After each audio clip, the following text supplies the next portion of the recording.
I walked out to the driveway, coffee in hand, planning on spending a quiet Saturday tinkering with my '72 Camaro, only to find it destroyed. The hood was crushed, the windshield shattered, and all I could think of was Victor Langston, the smug HOA president who thought a hit-and-run would scare me into submission. I'm Ethan Ward. I just wanted a simple life in Redstone Hills, Colorado, small house, space to work on my car, and the kind of peace where neighbors minded their own business. But Victor and his Crestview HOA cronies turned that peace into a battleground.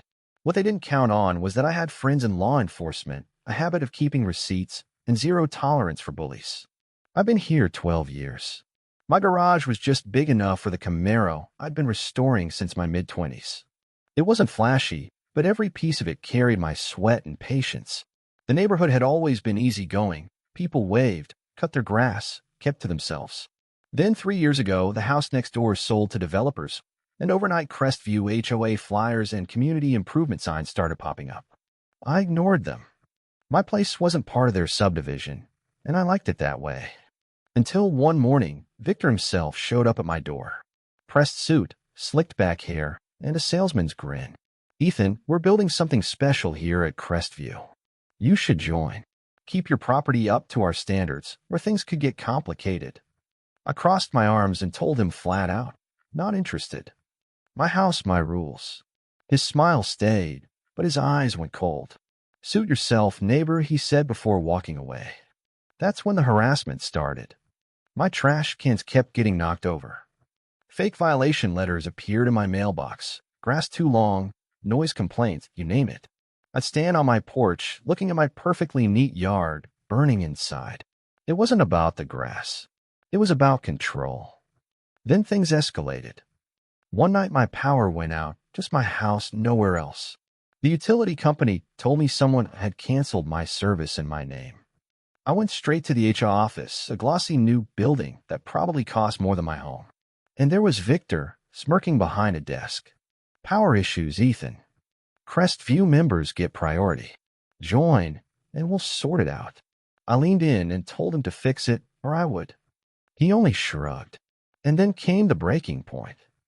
A crisp October morning, the kind that makes the air feel clean. I stepped outside, ready to polish chrome, and froze. My Camaro was totaled. Hood caved in, windshield cracked like ice, bumper twisted beyond repair. My coffee mug slipped from my hand and shattered, but I barely noticed. My chest burned with fury. This wasn't random. It was deliberate, a message. I didn't need to wonder who did it. I pulled up my security footage. Cheap cameras, but good enough. At 2:19 a.m., a dark SUV with a Crestview sticker rolled up. It stopped at my driveway, then slammed into my car. Metal shrieked as the Camaro rocked back. The SUV hit it again, then sped off, leaving destruction behind. I watched the clip 3 times, hands steady now, not from shock but from the clarity of knowing the fight had begun. Victor thought he could scare me, but he just made a mistake. I scrolled through my phone and dialed a number I hadn't used since my Army days. Detective Lisa Harper, state investigator, sharp as they come. We'd kept in touch since I'd helped her once with a broken Jeep during a case. "Lisa," I said when she answered, voice tight. "The HOA here just smashed my car. I've got it on tape." She didn't hesitate. "Send me the footage, Ethan." "I'm on it." By noon, she was standing in my driveway, badge flashing, eyes sweeping over the wreck. She watched the video, her face set. "This isn't just vandalism," she said. "This is organized. I've seen HOAs pull stunts like this before. Extortion, fraud, intimidation, it's their playbook." Lisa didn't even flinch when I handed over everything I've been holding on to, the stack of threatening letters, the cancellation notice that killed my power, screenshots from the neighborhood social media where Victor bragged about cleaning up the block by pushing out anyone who wouldn't join Crestview. She spread it all out across my kitchen table, like pieces of a puzzle. "This isn't just harassment," she said, eyes sharp. "This is organized crime in a necktie." Her team moved fast. By sunrise the next morning, Redstone Hills woke up to flashing blue lights. Cop cars lined the street outside the HOA's glossy new office. Neighbors in robes and slippers stood on their lawns gawking as officers carried out boxes of files and hard drives. The whole show was live on the local news by noon. And there was Victor. Not the slick, untouchable man who'd shown up at my door in a pressed suit 3 years ago.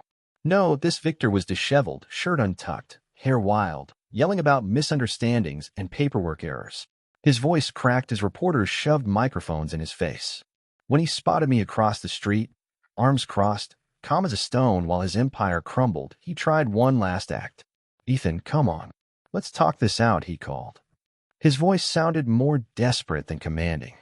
I walked right up to him, pulled an old orange violation sticker from my pocket, the kind his goons had slapped on my door a dozen times, and pressed it onto his chest. "Violation? Thinking you could run me out of my home," I said low and steady. "Game over, neighbor." The cop cuffing him didn't even blink as Victor Langston, self-appointed king of Crestview, was shoved into the back of a squad car.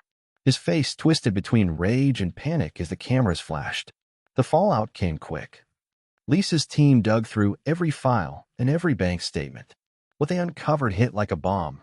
Years of fraud, money skimmed from dues funneled into personal accounts, phony fines used to push families into selling their homes cheap.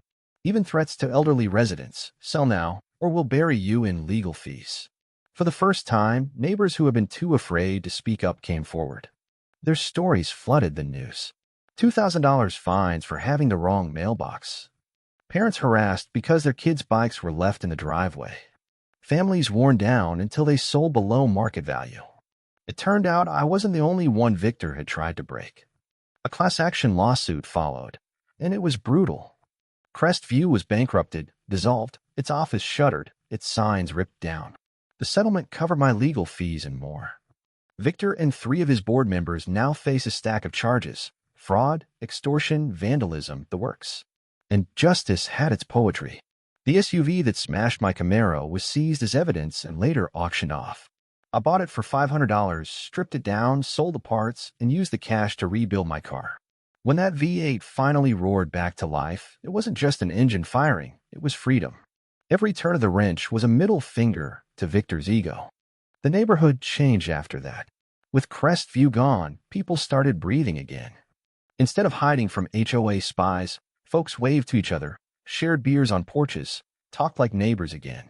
Mrs. Ellis, who had been too scared to plant her roses, filled her yard with a whole garden, red blooms blazing like a victory flag. I started hosting small car shows in my driveway. The Camaro became a neighborhood landmark.